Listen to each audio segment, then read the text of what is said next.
folclore, horror, muito gore e histórias de fantasmas no quadrinho de Junji Ito, Fragmentos do Horror, após a vinheta. Solta a vinheta, produção.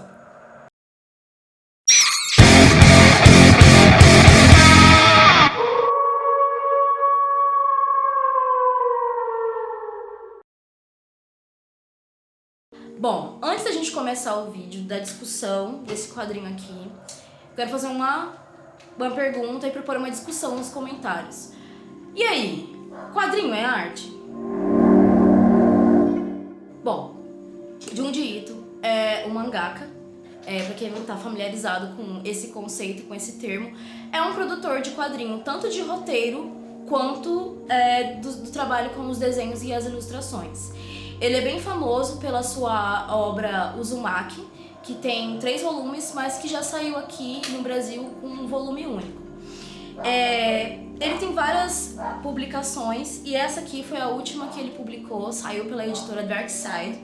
Originalmente, essa obra foi publicada entre os anos de 2013 e 2014 e saiu aqui no Brasil pela editora Dark Side em 2017. Essa editora Dark Side ela é muito famosa por publicações de horror, terror, serial killers, temas mais sombrios. E vamos começar analisando essa obra a partir da sua capa, né? Qual é a obra que ela faz referência da história da arte? Vou dar um tempinho pra você pensar. Bom, já pensou? Então, isso mesmo, O Grito de Edvard Munch. Essa capa é de Keisuke Minohara e como eu já disse antes, além dessa referência à obra do expressionista, um dos maiores precursores do expressionismo, o Edvard Munch, o pintor norueguês, tem algumas imagens que vão fazer referência às histórias que tem dentro do livro. São 8 histórias, bem curtinhas, e elas vão desde alucinações, psicoses, até histórias de fantasmas, obsessões sexuais esquisitas, até alusões ao folclore japonês. A parte gráfica do quadrinho é muito importante porque o Junji Ito, ele tem um traço bem mais realista, bem diferente das obras tradicionais japonesas, um traço até surrealista por conta dos elementos que ele coloca. E um principal trabalho dele é o trabalho dentro das ilustrações com preto e branco, claro, obviamente, mas ele deixa muito certo aonde ele quer essas cores para causar o impacto. E tem o trabalho dele também com as rachuras.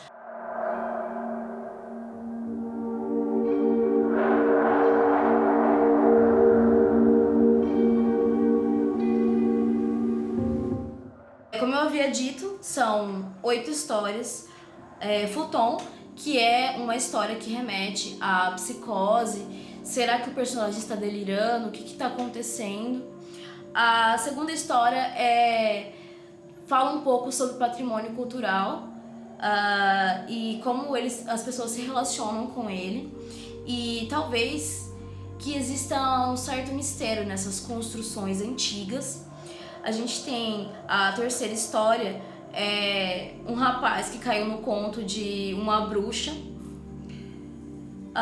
Nós temos uma história de fantasma que tem uma relação com as religiões antigas japonesas. E aí, se a gente pudesse ter um tempinho a mais para ficar com os nossos entes queridos, como seria após a sua morte?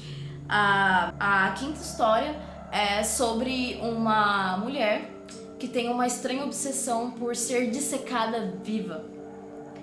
A sexta história faz uma alusão ao folclore japonês e também ao folclore grego, tá? Com uma figura que relembra muito a figura de uma arpia. A sétima história é uma história que talvez possa fazer referência a uma lenda que se dizia sobre Edgar Allan Poe, que talvez ele tenha cometido alguns atos ilícitos para que isso servisse de inspiração para as suas obras. E é o que acontece com a escritora em uma dessas, na 7ª história dos quadrinhos. E por último, também a última história, a 8ª história, é uma história relacionada com o espiritual e o mundo metafísico. O Junji Ito, ele tem algumas obras dele que foram filmadas. Junji Ito lançou seu primeiro mangá em 1987 e desde então é reconhecido como um dos maiores artistas a trabalhar no gênero de horror. Alguns dos seus trabalhos são Tommy e Uzumaki, que foram adaptados para filmes em live action, e Dio, adaptado em animação.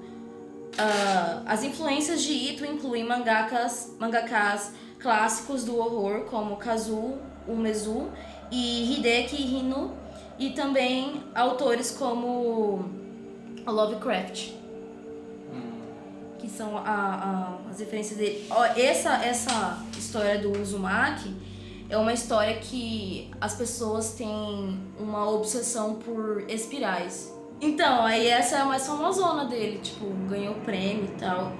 E essa Dio, que virou animação, é uma viagem, porque é uns peixes zumbi.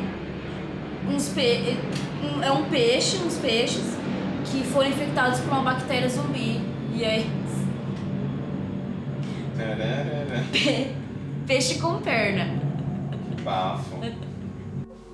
Um rapaz literalmente perde a cabeça para uma taróloga, uma antiga mansão de madeira que excita um de seus habitantes, uma aula de dissecação com uma paciente bastante incomum, uma visita de um estranho pássaro negro transforma a vida de um homem acidentado nas montanhas. Passando do aterrador ao cômico, do erótico ao escatológico, essas histórias surreais mostram o esperado retorno de Junji Ito ao mundo do horror. Bom, espero que tenham gostado, ou não, se não, deixem nos comentários também. Um beijo e até a próxima. Bons pesadelos!